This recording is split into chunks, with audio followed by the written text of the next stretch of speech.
את יודעת, נופר, חשבתי על זה שהרבה פעמים אנחנו נכנסות לישיבה פדגוגית בבית ספר, ופשוט רוצות לסיים עם זה. אבל כשמסתכלים על זה דרך מה שלמדנו בקורס, זה עולם ומלואו. וואי, לגמרי, זה בדיוק מה שרצינו לבדוק.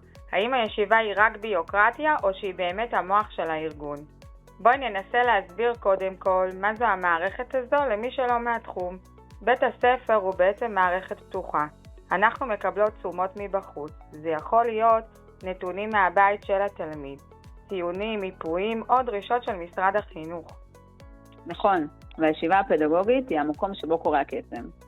או מה שנקרא בשפה המקצועית, התמרה. אנחנו לוקחות את כל המידע הגולמי הזה ומאבדות אותו לתפוקות, לתוכניות עבודה שיעזרו לנו מאוד עם הילדים. ובעצם, בשביל להבין את התהליך הזה לעומק, בחרנו בגישה האינפורמטיבית. כלומר, בלמידה הארגונית. המטרה היא להפוך ידע של מורה אחת לידע קולקטיבי של כל בית ספר. יש מודל של 6 שלבים ללמידה הזו, וזה מה שראינו בעצם בתצפית שלנו. נכון. בואי נדבר רגע על מה שראינו בשטח, כי זה באמת הלב של הניתוח שלנו. זוכרת, בישיבה של שכבת ד', אם אני לא טועה, אחת המורות שיתפה שהיא משתמשת במשחקי למידה, וזה ממש שיפר להם את האוריינות בכיתה? כן, זה היה משחקי קופסה. בטח, זה בדיוק שלב הפצת הידע והשיתוף. היא לא שמרה את הטיפ לעצמה, היא הפכה אותו לזיכרון ארגוני שכל השכבה בעצם יכולה להשתמש בו עכשיו. זה בדיוק מתחבר לי מאוד למה שדן אריאלי אמר ברעיון שלו, שהדרך הכי טובה לתמרץ מורים זה לא בונוס כספי, מה שהוא קורא לו מודל של בטלנים, אלא לתת למורים ללמד אחד את השני. ממש.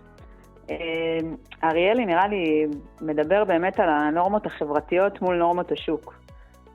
אם נמדוד מורה לפי רק הציונים של הכיתה שלה, היא לא תרצה לשתף את החברות שלה בטיפים, אבל בישיבה שראינו המוטיבציה הייתה פנימית לעזור לילדים.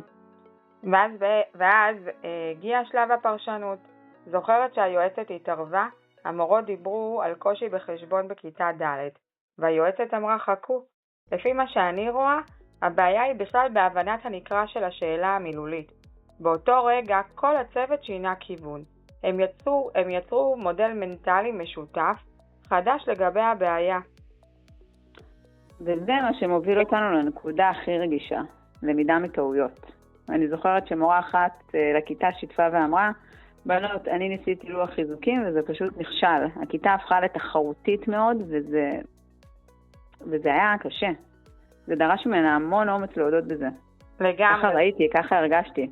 בדיוק, זה ממש מזכיר לי את דוקטור גולדמן והשאלה שלו על ממוצע החבטות של המורה. האם מותר לנו בעצם לטעות?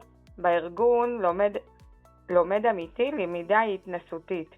המורה הזו לא נתפסה כחלשה, אלא כמישהי שמאפשרת לכולנו ללמוד מהניסיון שלה. טוב, אז בעצם מה אנחנו לוקחות מזה הלאה? לדעתי, המסקנה שאני לוקחת מכאן היא שהלמידה הארגונית הזאת באמת עובדת, כי היא נותנת למורים תחושת שייכות ומסוגלות גבוהה יותר. הם מרגישים שהם לא לבד במערכה.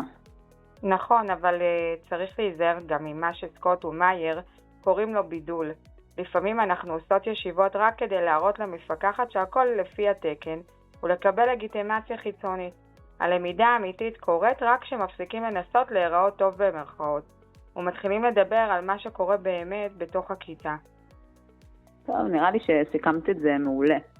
אז בפעם הבאה שאנחנו נכנסות לישיבה פדגוגית, חשוב לזכור שאנחנו לא רק עוברות על שמות, אנחנו בונות את הזיכרון של הארגון שלנו.